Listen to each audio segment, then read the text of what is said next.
ordinary pleasures, the guilt-ridden king also broke out in sores all over his body, sores so foul-smelling that no one could get near him. The king's mother applied a variety of medicaments, but the sores only got worse. The king told her that his disease was mental in origin, not physical, so he couldn't be cured. Then a minister of state came to the king and asked why he was so worn out with sadness and looked so unhappy. Was it physical pain or mental pain?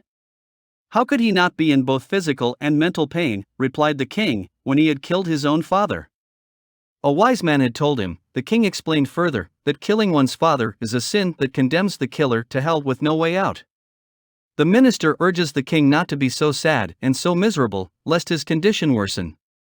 He recommends a great healer, who is omniscient, has attained mastery of meditation, is perfectly pure in conduct, and expounds the path to supreme nirvana. According to the minister, the doctrine of this healer is that there are no evil actions, and no consequences of evil actions, no good actions and no consequences of good actions, no actions both good and bad, and no good and bad consequences of actions, and likewise no higher action or lower action.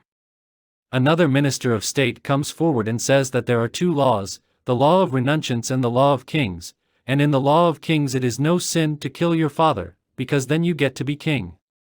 This minister recommends a great teacher, who is omniscient, as compassionate toward all beings as toward an infant, beyond psychological afflictions himself, able to remove the arrows of greed, animosity, and folly for others, uniquely perceptive of what no one else perceives. His doctrine is that all beings' bodies are composed of 7 parts: earth, water, fire, air, pain, pleasure, and life. These are neither evolved nor produced, and cannot be destroyed. Like all the other parts, life cannot be destroyed, because there is no one who kills and no one who dies. So there is no perpetrator or victim, no persuasion or argument, no one with the intent, and no one who incites. According to the minister recommending this sage, expounding this doctrine, he enables people to totally annihilate countless grave sins. Another minister of state comes forward and urges the king not to grieve, rephrasing the idea of 2 distinct domains of law, worldly and transcendental. If your father the king were cultivating liberation, then it would have been a sin to kill him, but if he was administering secular law, then it is no sin to kill him. He also invokes a deterministic idea of karma, assuring the king, all people have residual karma, and because of the conditions of karma they repeatedly undergo birth and death. If the late king had residual karma, and your majesty now has killed him, after all, what sin is there in that? This minister recommends a philosopher, whose knowledge is as deep and wide as an ocean, who has great charisma and miraculous powers, who is able to free people from the web of doubt, and who knows, sees, and realizes what no one else does. This philosopher's doctrine is represented in these terms: a king is free to do as he will, good or bad. Whatever evils he may perpetrate, he is completely sinless. A king is like fire, burning things without question of purity or impurity. A king is like earth, which carries everything, clean or dirty, without anger or joy. A king is like water, washing everything clean or dirty, without sorrow or joy. A king is like the wind, blowing equally on the pure and polluted without sorrow or joy. Just as autumn denudes trees, then they regrow in spring, so it is really no sin to denude or cut them down, so it is with all beings. When their life ends here, they are reborn here. What sin is involved? Now another minister comes forward and reels off a list of other kings who assumed their thrones by killing their fathers, and says that none of them were troubled in mind by what they had done. Even if you speak of hells, ghosts, and heavens, he notes, who has ever seen them? There are only 2 kinds of beings, the minister goes on, human and animal, and they are not born for any reason and do not die for any reason, so what good and evil are there? This minister recommends another supposedly omniscient philosopher, who looks upon gold and earth as equal. If someone cut off his right arm and someone else anointed his left arm with sandalwood perfume, according to the minister, the philosopher's attitude toward the two would be no different. He looks upon enemy and friend as equal, with no difference in his mind. He is always in a state of concentration, whether walking, standing, sitting, or lying down. His mind is never distracted. This philosopher's doctrine is summarized as the non-existence of any sin or virtue at all. To injure or kill, or get others to injure or kill. To steal or get others to steal, to rape or let others rape, to lie or have others lie, to drink alcohol or get others to drink, to slaughter a whole village, a whole city, a whole country, even to kill all people, or to give charity to everyone south of the Ganges River and kill everyone north of the Ganges, is all entirely without either sin or virtue. According to this philosophy, there is no use for morality or meditation. Then another minister comes forth and declares, who said there are hells? Who created anything? As water is naturally wet, stone is naturally hard, wind is naturally in movement, and fire is naturally hot, so all beings are born and die spontaneously, of themselves. Who creates them? There really is no killing. If there is a soul, it really can't be hurt, and if there is no soul, there's nothing to be hurt. If there is a soul, it is constant, unchanging, and eternal, so it cannot be killed. It is indestructible, unbound, and unemotional, like space. How could there be any sin of killing? This minister goes on to say that if there is no self or soul, then everything is impermanent and passes away moment to moment. Therefore killer and killed both pass away moment to moment, so who can have any sin? It is like fire burning wood, he tells the king, the fire is blameless. It is like a sickle cutting grass, the sickle is blameless.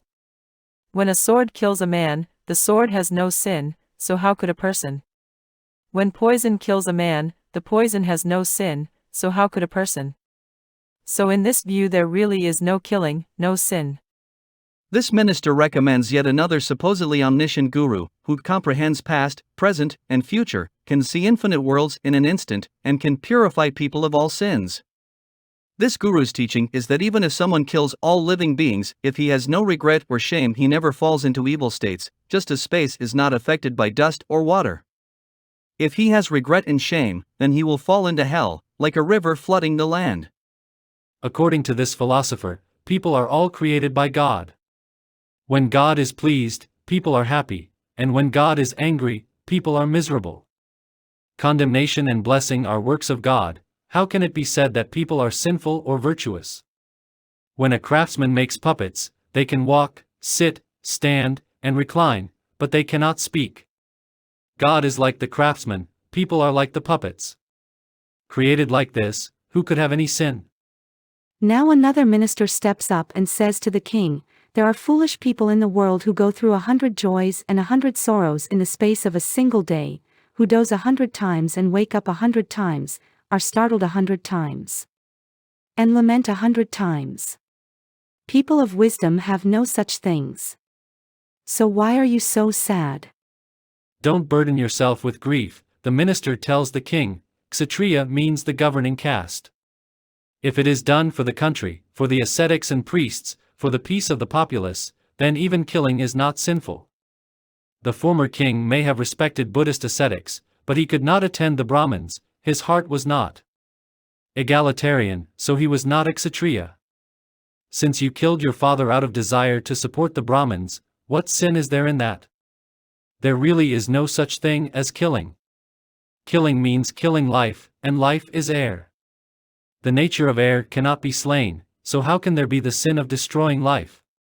This minister then recommends his own favorite sage, also alleged to be omniscient, who pities all people, discerns all people's potentials, knows all expedients, is unaffected by mundane phenomena, is serene and chaste.